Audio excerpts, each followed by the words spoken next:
ఏ trace paper పైన ఎత్తుకుంటున్నారక్క మీరు, అలాగే కిరోసిన్ దొరకట్లేదు కదా, డిజైన్ మనం వేసుకోవాలంటే ఎలా వేసుకోవాలి అని చెప్పేసి చాలా మంది అడుగుతున్నారు. ఇంకొంతమంది అయితే గనక మనం వంటకి యూజ్ చేసే ఆయిల్ కూడా యూజ్ చేయొచ్చు అంటున్నారు, కానీ వంటకి యూజ్ చేసే ఆయిల్ అస్సలు వేయకూడదండి. ఆ జిడ్ అన్నది పోదన్నమాట ట్రేస్ ఎత్తుకునేటప్పుడు.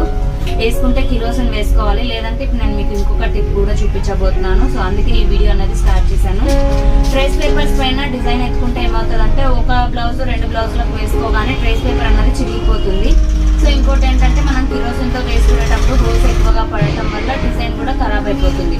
అలా కాకుండా మనకి ఇప్పుడు ట్రేసింగ్ పేపర్ లాగే ప్లాస్టిక్ వస్తుందండి. ఇది వచ్చేసి 12 మీటర్లు 13 మీటర్లు వస్తుంది. అది ఒక రోల్ తీసి పెట్టుకున్నారంటే చాలా డిజైన్స్ కి మనకి ఈ పేపర్ అన్నది యూజ్ అవుతుంది. ఇంకోటి ఏంటంటే ఒక్కసారి మనం ట్రేస్ వేసుకున్నామంటే 20 బ్లౌజెస్ కి వేసుకున్న పేపర్ అన్నది చెరిగిపోదు అనమాట. సో చిరిగిపోదు, అలాగే డిజైన్ కూడా పాడవకుండా